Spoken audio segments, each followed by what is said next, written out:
আমার ভূমি, আমার মাটি, আমার জন্মভূমি, সে হচ্ছে আমার বস, আমি তার হচ্ছে কৃতদাস গোলাম, 2 টাকার পাত্তাও দেয় না। কী জন্য আমরা ভয়েস রেজ করতে পারি না? আমি জানি না যে আমরা কারা, আমি নিজে জানি না আমি কে, আমার যোগ্যতা কি, আমার কি, তাহলে আমি আদায় করবো কীভাবে? আমি তো আমাকেই চিনি না। আমি কক্সবাজারবাসীর উদ্দেশ্যে যদি বলেন, সেক্ষেত্রে আমার আক্ষেপ আছে আমাদের এই জনপদের লোকজন স্কিলফুল না, ওই কারণে আমরা পিছিয়ে পড়ি। কোনো ভালো হোটেলে সিভি দিলে আমাদেরকে নেওয়া হয় না। এখানে ওদের একটা পলিটিক্সও আছে, লোকাল মানুষ নিতে চায় না এই পলিটিক্স, সাথে আমাদের স্কিলের দুর্বলতাও আছে। যে আমরা যে পরিমাণ ডেভেলপ, আপনি যে কোনো হোটেলের একটা জিএমকে যদি প্রশ্ন করেন সাইমন কেন রিসোর্ট, সিগাল কেন হোটেল, লাবণী কেন হোটেল, এই ডেফিনেশনই সে জানে না। সে জানে না যে এটা কেন হোটেল, এটা কেন গেস্ট হাউস, কেন এগুলোর এত ভেরিয়েশন, এটার আলাদা আলাদা কি, হোটেলের কাজ কি, গেস্ট হাউসের কাজ কি, রিসোর্টের ভ্যালু কি, এগুলো না জানার কারণে আমরা পিছিয়ে পড়ি। কক্সবাজারে তথা বাংলাদেশের সকল 5 স্টার হোটেলে দেখবেন শ্রীলঙ্কান, টার্কি, জিএমএনে নিয়োগ দেয়। তা আমরা নিজেদেরকে ডেভেলপ করতে পারি না, আমরা শিখতে চেষ্টা করি নেই। তাহলে তো আমাদের যদি এই অজানা থাকে, আমরা যদি পশ্চাৎপদ থাকি, আমরা তো পিছিয়ে পড়বো।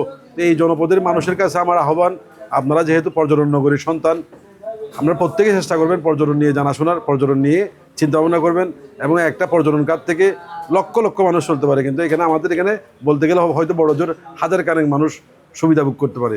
হ্যাঁ, আমার সদস্যদের প্রতি আমার আস্থা আছে। আমি বলেছি যদি আমাকে ব্যাটার মনে করেন, এক্ষেত্রে আমি কারো কাছে আমার জন্য তেমন স্পেসিফিক ভোট চাইলে বলি, যদি আমাকে ব্যাটার মনে করে, ওনারা যদি মনে করে যে আমার দ্বারা সংগঠন উপকৃত হবে, তবেই যেন আমাকে ভোট দেয়, নাহলে আমাকে ভোট দেওয়ার দরকার নেই। আমি ওনাদেরকে এটাও জানিয়েছি। আমি একবার সুযোগ চেয়েছি আমাকে পরীক্ষা করার জন্য, যেন আমি ওনাদের পরীক্ষায় পাস করতে না পারলে আমি বলেছি আমি ইস্তফা দিয়ে চলে যাব। পাস করতে পারলে যেন পরের বার আমার ভোটও চাইতে না হয়, ওনাদের কাছে ওভাবে কাজ করবো, এটা বলেছি। সমুদ্রের গর্জনে ভিন্ন স্বাদের সামুদ্রিক খাবারের ভরপুর আয়োজন উপভোগ করতে আজই চলে আসুন প্যাসিফিক বিচ লাউঞ্জ ক্যাফে কক্সবাজারে। যারা নির্বাচনে দাঁড়িয়েছেন বা যে নির্বাচন হচ্ছে, এ ধরনের যোগ্য নেতৃত্ব আপনারা কি নির্বাচন করবেন? অতীত থেকে শিক্ষা নিই। অতীতের জনবান্ধব ছিল না কিংবা স্কিলফুল ছিল না, এটা অনেকে আক্ষেপ করে এখানে বলেছে।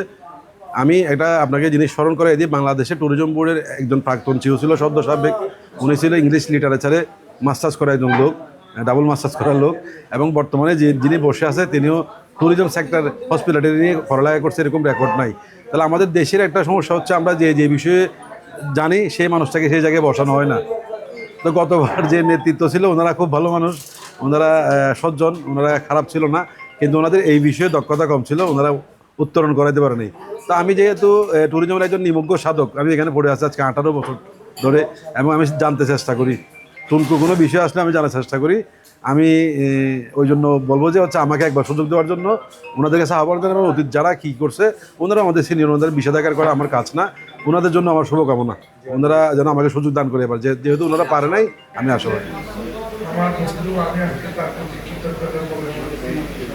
আমার